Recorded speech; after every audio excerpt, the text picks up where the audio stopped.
Good morning, everyone. Kris here with Inspired Energy. Joining me this morning, Hartwell. Good morning, Hartwell. Good morning, Kris. Good morning, everyone.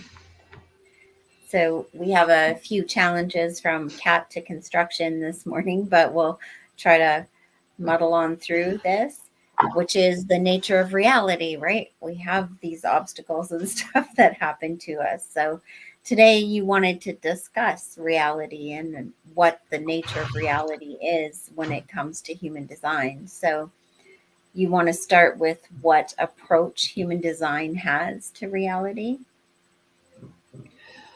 Sure. Yeah, it's Mhm. it's as Kris mentioned, it's like I have construction going on outside my window, and it's driving my cat nuts, and it wants to play with me. So it's like that's an interesting thing to be showing up in the dream today. Mhm. Um, I guess I've always been interested in this idea that our reality is more than we commonly perceive it to be. And it's interesting because I was thinking the Matrix movie, where, which is 25 years old now. It came out in March of 1999, It's which hard seems to believe. crazy to me. Yeah, exactly. Yeah.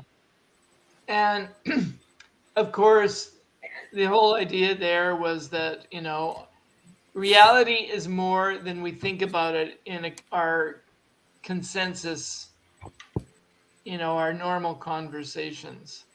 Right. And And if we don't wake up, we're not really living in the reality that's true.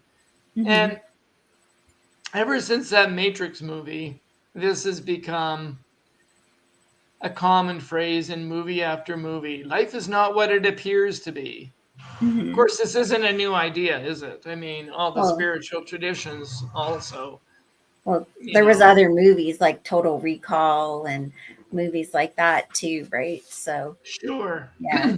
But of course, even before the Matrix didn't invent this idea, but Hmm. it put a popular form to that idea. Hmm. And along comes, well, I mean, human design arose before the Matrix, but um, human design talks about three things. It talks about a passenger, it talks about a driver, and it talks about a vehicle. And it Hmm. says, if you think about who you are in this metaphor, where you have these three components, driver, vehicle, passenger, which are you?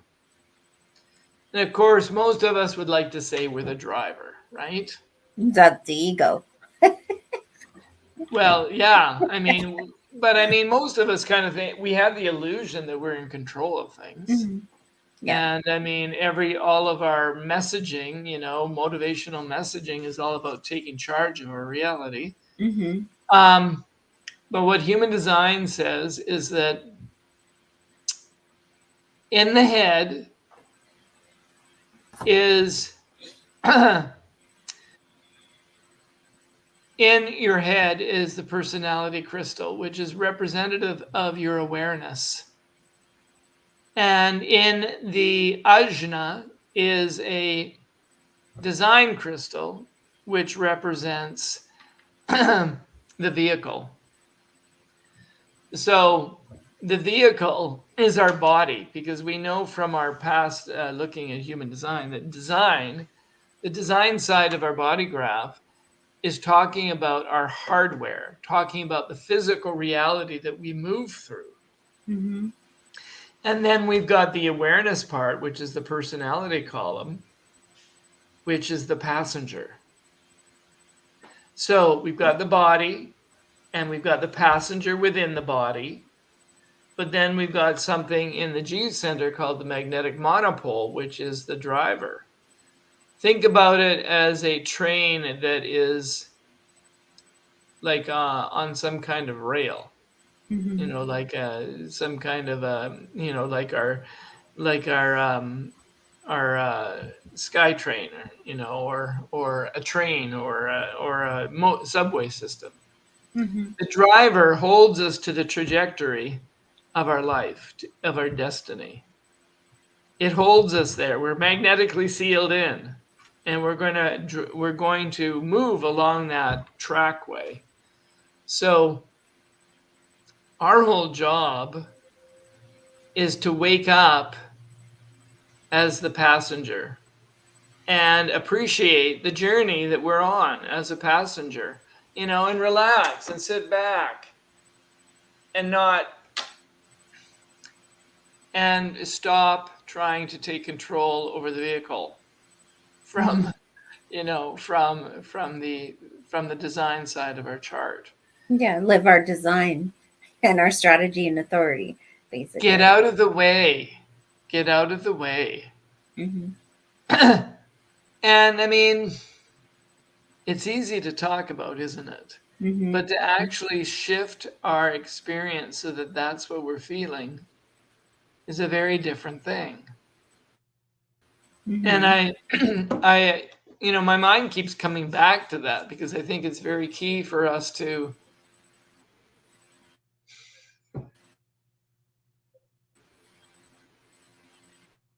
reorient ourselves somehow in our relationship toward life. And so we need to surrender our mind's desire to control things and allow another aspect of our lives to come forward so that we can live without interference. I mean, human design isn't the only metaphysical, it's not the only thing that comments in a similar way to this, is it? I mean, you've heard these kind of ideas before, Kris, right? Many times, yes. Mm-hmm. Many times, yes. I mean, a lot of, if you're interested in lucid dreaming, it comes up. Even Christianity, in a sense, says that we need to die, that we can be born again. Right. Another interesting model for reality, I think, is the Toltec. How the Toltec path sees it. In the Toltec path, they say that there are an infinite number of ways to view reality. Mm-hmm. And that we potentially have the capacity to shift between different realities. And when we're in a different reality, we're able to bring about different results. Mm-hmm. But that's the new stuff right now too, right? That's what everybody is saying, right? Yes. Talking about the fluidity of our genetics and our consciousness, and how if we shift our mindset, then different perspectives can, in a sense, influence our genetics even, and turn on aspects of ourselves. So the challenge, if we flesh out this Toltec perspective, is that most of us live within a very fixed view of reality. Mm-hmm. And so that's why our life often ends up feeling boring or narrow or stultifying, is because we've become trapped within only one way of viewing reality. And the Toltec path would say that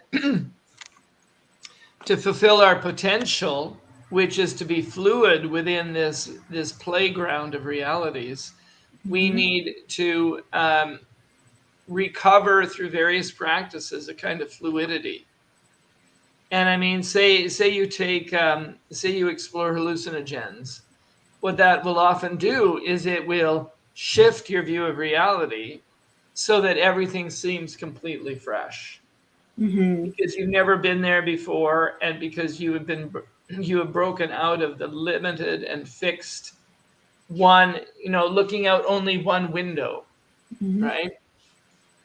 So in the Toltec path, it says that our higher self, which the Toltec path calls the dreamer, which has direct connection to the divine, the dreamer sets its intention for a particular lifetime. And we are the result of that intention having been set. So we are the dreamed. We are an extension of our higher self, extending into this reality that we experience.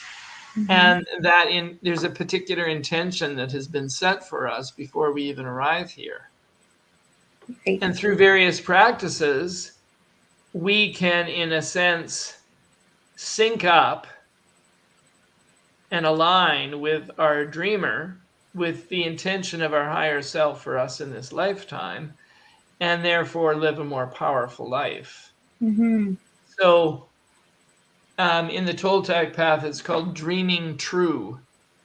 You can dream falsely, that is, get caught up in a reality that is interfering with the inner intent of your life, or you can dream true. Mm-hmm. So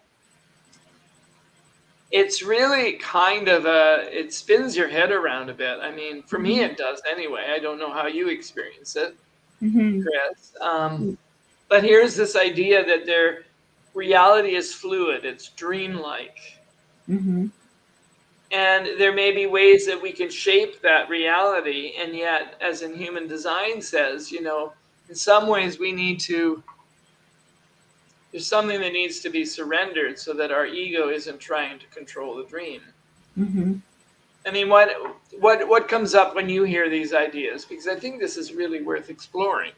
Well, I think it's not only idea, it's like what you've experienced. So some people and some of us have experienced or had experiences of a different reality. And that's why lots of people and people that we know, like they leave, right? And they're experiencing a different reality. And you can tell when you're talking to them that they're not there. Right? And then that Yeah, then they have to come back. So when we talk about the Bible and when he talks about being able to be born again, it's like actually seeing things with new eyes. So seeing things through spiritual eyes rather than, our 3D eyes that only, we have our five senses that we go by, but the spiritual realm is that sixth sense, right? So you hmm, experience things in a reality far different than, somebody who's only using their five senses. So right. And I yeah. mean, that's something I see over and over again is that Hmm. if we're able to permanently wake up in the dream, um, you know, a different way of navigating life Hmm. rises up in our Hmm. experience. And Yeah. this is where these subtler senses come in, I think, that you talked Hmm. about. It's Yeah. like we're not using all of our senses or all of our potential resources while we're trapped within this fixed frame of reality. Yeah. And that if we're able to find our way into it, there's a different way of navigating that can only be described by some of the more spiritual language that Hmm. different spiritual traditions and new age Yeah. things get to. Yeah. Well, it's like when people start seeing the signs and synchronicities and things, and I get a kick out of how people have assigned a certain meaning to certain things, like seeing a Mm, certain bird or whatever. But it's really individualized. Like the divine is communicating with you in a certain way. So, what might be a sign and symbol for one person is not a sign and symbol for somebody else. right. And yeah, Yes. so we can actually delude ourselves into thinking that something is happening when it's not happening too. So I mean, there's like, and that's what makes it a game and makes it, life. It's an experiment, right? What are we experiencing? Are we truly experiencing that? Is it coming from us? Is it coming from somewhere else? Like, what exactly is happening, right? Yeah. Well, I mean, yeah, what you say brings up the word Maya, which the Indian, which is an Indian word meaning illusion, that Mm-hmm. we're trapped within this illusion. Mm-hmm. I think uh, I think the Persians use the word lila Mm-hmm. to describe Maya, but lila means play. Mm-hmm. So I think we get teased, Mm-hmm. especially when say we, just for simplicity, we have a Matrix experience. We watch the Matrix. We have some other experiences that kind of make us think, oh yeah, real reality is not the same as what I've been living in, and then Mm-hmm. we get teased by signs. Mm-hmm. Yeah. But the stage at which we're starting to notice these synchronicities and these things that tease us, they are they're only an entry point. They're not the Mm-hmm. full meal deal yet. We Yeah. have to keep going. We have to keep Mm-hmm. going. Um, there's a lot of work to be done to deconstruct the reality that we are raised with before Yeah. we can live in a freer, more creative, and more co-creative reality. Well, and I think that at the end of the day, like, it's seeking and finding that love for yourself. And when you can do that, then it becomes second nature to share that with everybody else. And then you see the world through God's eyes. It's a whole Mm, different reality, right? Yeah. I So, like the way you put that. mm-hmm. You know, I like the way you put that. Mm-hmm. Um, because I think if we live in if the reality that we live in, or the world that we see through our own eyes, is still one that's predominantly flavored by fear and suffering and Mm-hmm. pain, then we haven't broken through. Mm-hmm. We have further to go. And I hope this talk today whets. We got to keep going. I'm not all Yeah. the way there yet, and I've been consciously on a spiritual path for most of my life. Since I released Well, I my think the thing is, it's the journey. It's not the destination. And that's what people forget, is that we're here to evolve. The end is when we are dead. Yeah. So I think that, sure, people but I need to still have remember hopes that that, to maybe I can enjoy break life through and to. to, We're glitching a little a bit new here, level. so I'm Yeah. not sure. I Yeah. know, I saw that. Yeah. But anyways, is there anything that you want to say to wrap up, or anything you want to tell everybody before we go, since we're glitching?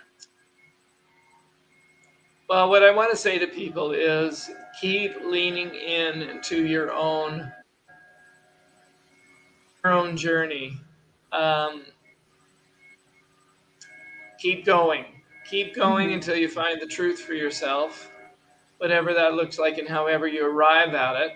And I mean, we have a lot of things at Clarity that can potentially aid you in your journey. If you've had a human design reading with me, there's more we can explore with that. Mm-hmm. I've got a course out that can help you deepen your awareness and ability to follow your human design potentially. Um, Mm-hmm. and I mean, keep talking to people who are on fire to kind of, I don't know, figuring it out. I really hate that term because it sounds so Mm-hmm. intellectual.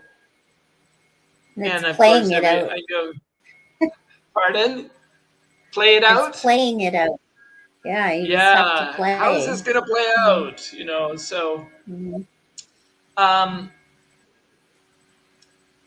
I don't think, for those who have awakened at least partially, there's nothing more important than making yourself, making it all the way through. So, Yeah. yeah, that's what I want to say today. All right. So we'll see you guys next Wednesday. With that, we'll say God bless. We'll wrap it up and take care. Have a beautiful day out there.